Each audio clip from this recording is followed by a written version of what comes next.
ધારો કે તમે પાર્ક કરેલી કારમાં બેઠા છો, આર બરાબર 2 મીટર, તો આ વક્રતા ત્રિજ્યા આપેલી છે.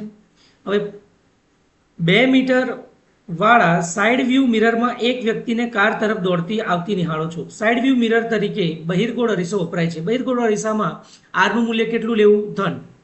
વ્યક્તિની ઝડપ 5 મીટર પ્રતિ સેકન્ડ હોય તો જ્યારે તે અરીસાથી 39, 29, 19 અને 9 મીટર દૂર હોય ત્યારે તેનું પ્રતિબિંબ કેટલી ઝડપથી ગતિ કરતું દેખાશે? તો આપણે 4 અલગ અલગ અંતરે અને 5 મીટર પ્રતિ સેકન્ડે દોડતા વ્યક્તિ માટે આપણે તમામે તમામ પ્રતિબિંબ તેમજ પ્રતિબિંબના જે ફેરફાર આવે છે તે ઝડપની ગણતરી પણ કરવાની રહેશે. સૌથી પહેલા આરનું મૂલ્ય આપેલું છે 2 મીટર, તો દરેક કિસ્સા માટે 1, 2, 3 અને 4 ચારે ચાર માટે જે છે આપણે અલગ અલગ રીતે સૌ પ્રથમ જે છે વી માટે આપણે એક સૂત્ર બનાવી લઈશું. અરીસાના સૂત્ર પરથી જ બની જશે. આરનું મૂલ્ય આપેલું છે આપણને 2 મીટર. આરનું મૂલ્ય 2 મીટર હોય તો એફનું મૂલ્ય કેટલું આવી જશે? 1 મીટર. હવે અરીસાના સૂત્ર પ્રમાણે 1/v ને જે સૂત્રનો કરતા બનાવીશું f માઇનસ યુ. હવે યુ અને એફ નો ગુણાકાર કરીએ તો યુ ઇન્ટુ એફ અથવા તો એફ ઇન્ટુ યુ. યુ સામે તરફ માઇનસ એફ. આ રીતે ઉલટાવી દો તો v બરાબર એફ ઇન્ટુ યુ ના છેદમાં યુ માઇનસ એફ.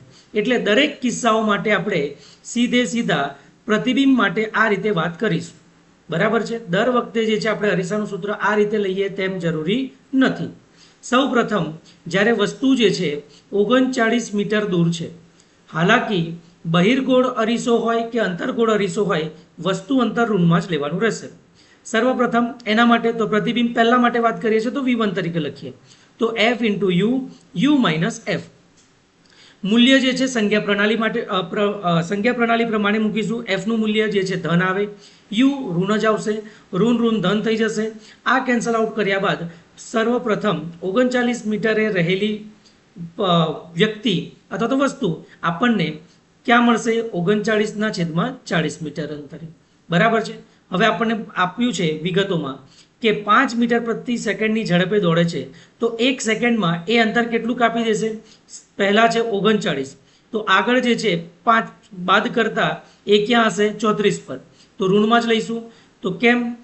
બહિર્ગોળ અરીસામાં પણ વસ્તુ ક્યાં છે? પાછળ તરફ. તો એ ક્યાં હશે? -34 મીટર ઉપર. હવે -34 મીટર પર હોય ત્યારે પ્રતિબિંબ ક્યાં મળશે? તો પ્રતિબિંબનો તફાવત લઈ લઈશું પછીથી, તો આપણને ખ્યાલ આવી જાય કે કેટલી ઝડપથી દોડી રહ્યો છે.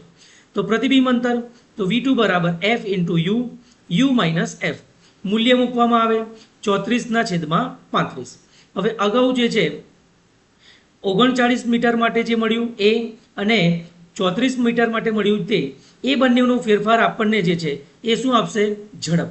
તો v1 માઇનસ v2 39/40 માઇનસ 34/35. 40 ગુણ્યા 35, 35 ને આ તરફ 39 સાથે ગુણાકાર કરીશું, 40 ને 34 સાથે. બરાબર છે. આનો જે તફાવત આવે છે એ 1/280 પણ આવે. તમે જ્યારે આ પ્રમાણેનું બાદબાકી કરો ત્યારબાદ ભાગાકાર કરો તો તમને જે છે 0.0 સમથિંગ કોઈ પણ આન્સર આવે એ અને 1/280 એ બંનેના મૂલ્યો જે છે સમાન જ આવશે. ઓકે. આગળ હવે જ્યારે વસ્તુ કેટલા મીટર પર છે? -29 મીટર. તો 29 મીટરે છે તો ફરીથી ઉપર બતાવ્યું તે પ્રમાણે જ v1 માટે એટલે કે સર્વપ્રથમ 29 પર છે ત્યારે કેટલું મળે? તો f into you, you minus F. તો 29/30 એ પહેલું રિઝલ્ટ આવી જશે. 1 સેકન્ડ પછી એ ક્યાં આવશે? તો 24 મીટર પર. 24 મીટર વસ્તુ અંતર હશે ત્યારે જે છે એનું પ્રતિબિંબ કેટલા પર મળશે? તો 24/25 આવશે. એ બંનેનો તફાવત આપણને શું આપશે? ઝડપ આપશે.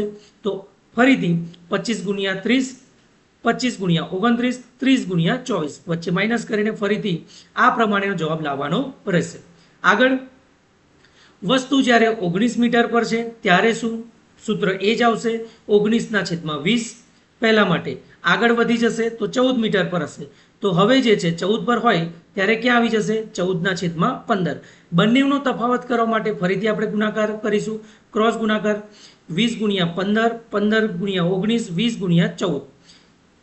ફરીથી v1 માઇનસ v2 નું આપણને એક મૂલ્ય મળી જશે જે ઝડપ આપે છે. અને સૌથી છેલ્લા પદાર્થ ક્યાં છે?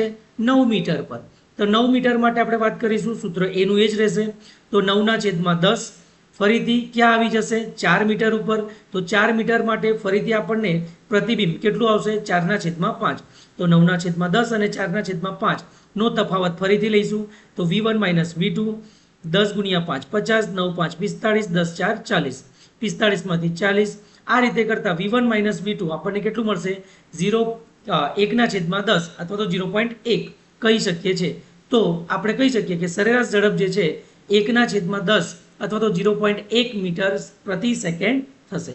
તો આ પ્રમાણે આ સવાલ આપણે સોલ્વ કરી શકીએ. ઓકે.